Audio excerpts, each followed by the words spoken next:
Iya, berjumpa lagi dengan Sauli dari channel Mawan ID. Nah, teman-teman, hari ini pada tanggal 18 hari Senin, saya akan review perdagangan minggu hari pertama ya. Ini minggu ke-3 atau ke-4 ya di bulan Oktober. Nah, hari ini semuanya hampir banyak sektor yang hijau, mulai dari perbankan, transportasi, retail, banyak sekali yang hijau. Bahkan ada saham BP juga, yang ini saham gocap, kemudian hari ini juga bangun lagi. Nah, sekarang kita akan review per sektornya saja, per sektornya bagaimana. Nah, sekarang kita lihat dulu indeks kita ini IHSG sekarang di area level 6658 ya. Nah, ini sama dengan puncak ketika pada tahun 2018 Januari. Nah, ini berarti dia berada pada level resisten ya. Nah, dan ini untuk kenaikannya ini udah cukup tinggi. Nah, mungkin ya, ini beberapa hari ke depan mungkin ini nanti akan cenderung agak berat terlebih dahulu, atau bisa tembus kemudian nanti mantul bawah lagi. Nah, nanti baru melanjutkan kenaikan.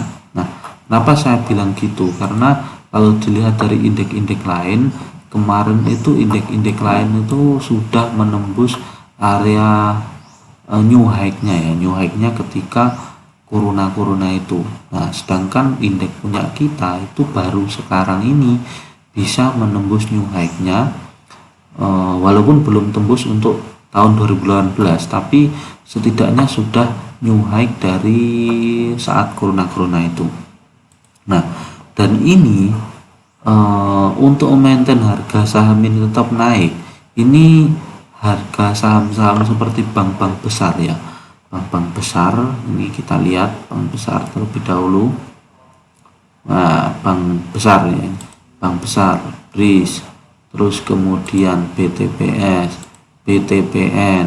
Nah, ini sebentar. Nah, ini cenderung di maintain untuk mengalami kenaikan. Terus kemudian BRI, kita klik ya BRI. Nah, BRI naik terus, BNI juga begitu, naik terus. Nah, ini. Terus kemudian BMRI ya, kita lihat BMRI. Nah, BMRI juga di-maintain untuk mengalami kenaikan. Nah, berarti memang kemungkinan besar untuk tembus ke atas ini sangat luar biasa tinggi, akan tapi kita harus berhati-hati karena level resisten ini berada di depan mata. Nah, untuk kedepannya rekomendasi dari saya, kita bisa ambil saham yang memiliki istilahnya indeks atau beta ya, beta kecil, karena ketika pada level-level resisten biasanya indeks itu agak rawan untuk mengalami penurunan. Nah, berarti stok pick kita untuk trading kita yang saham-saham yang memiliki keterikatan terhadap indeks itu kecil. Nah, jadi pilih yang beta kecil. Kayak konsumer itu malah oke sekarang itu.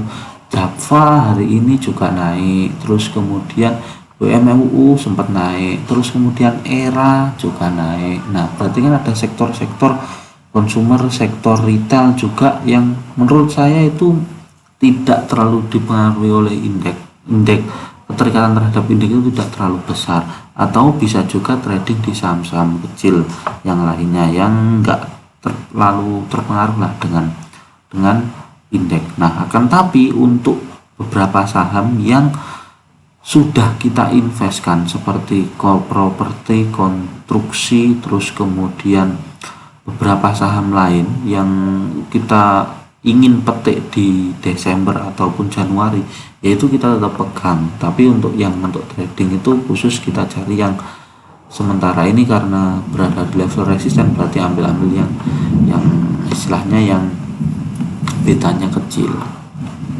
Nah, terus sekarang kita lanjut ke sektor batubara. Nah, batubara karena kemarin udah naik-naik, hari ini turun, berarti ya otomatis masih belum menarik lagi. Nah, sampai kapan? Ya menurut saya sampai sideways dulu. Nah, ini masih belum oke lah. CPO juga begitu. CPO ini kita ambil aja buat trading nggak masalah sih. Cuma kalau untuk investasi kayaknya masih kurang greget menurut saya, entah kenapa. CPO harganya naik tapi sahamnya nggak terlalu naik tinggi. Nah, seperti itu. Terus kemudian untuk nikel sahamnya juga naik walaupun nggak terlalu banyak. Nah ini loh, ini sebenarnya untuk DKFT ini bagus untuk investasi ya. Dia itu harga nikelnya itu naik terus tapi sahamnya yang masih di situ-situ aja. Saya cenderung lebih cocok malah ke DKFT ini. DKFT walaupun sedikit semi gorengan akan tapi harganya masih di bawah, jadi resikonya cukup rendah. Nah, jadi seperti itu. Untuk konstruksi juga sama, di hold aja nggak apa-apa karena kan ambilnya pasti di harga bawah. Kalau misalkan ambilnya di harga atas ya ambil buat trading aja gitu. Nah ini SKT yang ambil 1000 itu tenang aja seperti itu. Properti juga masih hari ini masih belum belum terlalu kencang akan tapi dia sudah mulai mengalami kenaikan. Nah, ini bagus ini. Nah ini udah nutup gap ya berarti ya.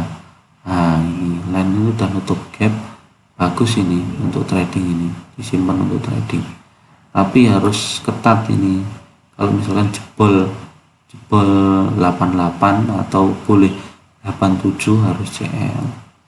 Nah, tapi sudah nutup gap. DMAS Asri juga hari ini juga naik. Nah ini trennya sudah naik semua, bagus ini properti. Terus kemudian bank-bank kecil ya, bank-bank kecil kemarin beberapa mengalami kenaikan yang cukup besar. Terus seperti kemarin itu ada bank DNAR itu hampir arah, terus hari ini BNPA, terus BBYB. Nah ini berarti untuk kita yang belum punya pilihan, kita ambil aja saham yang istilahnya belum naik tinggi. Nah misalnya ini BBHI kemarin habis naik tinggi nih, makanya hari ini RB. Nah ya kan, nah ambil aja yang kayak ini. Befik ini mungkin Befik kemarin sempat naik ya, iya sempat naik. Ini ambil yang ini kayak AGRS. Nah AGRS ini oke, dia belum naik tinggi, teman-temannya sudah naik. Paling enak itu seperti itu, kita ngambil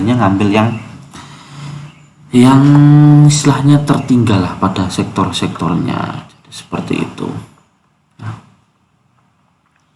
apalagi mungkin itu dulu ya sektor-sektor yang bisa saya bahas. Mungkin sektor keemas-emasan, kita lihat MDKA ini luar biasa, ini hampir tiap hari mengalami kenaikan. Nah, ini memang kuat, ini memang dijaga juga. PRMS kemarin sempat naik, hari ini koreksi sehat. Nah ini ada gap ya, ada gap, ini kurang bagus ini, kenaikannya terlalu cepat, gapnya terlalu tinggi. Nah, SKMI, wah ini SKMI kayaknya model naiknya itu naik karena karena digoreng saja ini, terus kemudian keluar turun. Nah tapi kalau dilihat dari indikator MACD ataupun AO ini dia sudah mengalami kenaikan. Ini berarti ya istilahnya aman lah, nggak masalah ini, nggak masalah. PSAB kemarin juga naik terus ya, sampai ini setelah divergen dia naik, bagus juga. Cuma bagusnya ya untuk trading nggak usah lama-lama, karena emas kan ini ada isu-isu tapering itu tuh katanya akan dimulai di November. Itu kita harus waspadai karena banyak juga yang berpikir bahwa nanti di November itu nanti ada gejolak di pasar saham maupun di pasar uang ataupun di market gold, perak dan lain-lain seperti itu. Jadi cukup sekian untuk update POWR ya, POWR saya yang saya pegang juga. Nah, POWR hari ini tembus resisten, volumenya juga lebih besar dari hari sebelumnya. Nah, oke lah ya, kalau dia dalil lancar ini bagus ini. Nah ya, arah trennya sudah mulai terlihat untuk mengalami kenaikan. Oke, mantap. Nah, ini kan dulu waktu indeks di harga berapa? Indeks di sini tuh di 6.600-an, dia harganya sekitar 1.000-an. Nah, terus sekarang indeks sudah 6.600 juga, tapi dia masih cenderung di bawah, fundamentalnya juga kuat. Jadi saya cukup oke lah untuk invest di sini. Apa-apa. Untuk akun trading saya ada di AGRS ya, saya biarkan karena ya tadi baru masuk, nggak apa-apa, berikan dulu ya. Begitu saja, buat teman-teman yang mau tanya silakan di kolom komen ataupun masuk di grup. Cukup sekian dan bye bye dan salam cuan ya.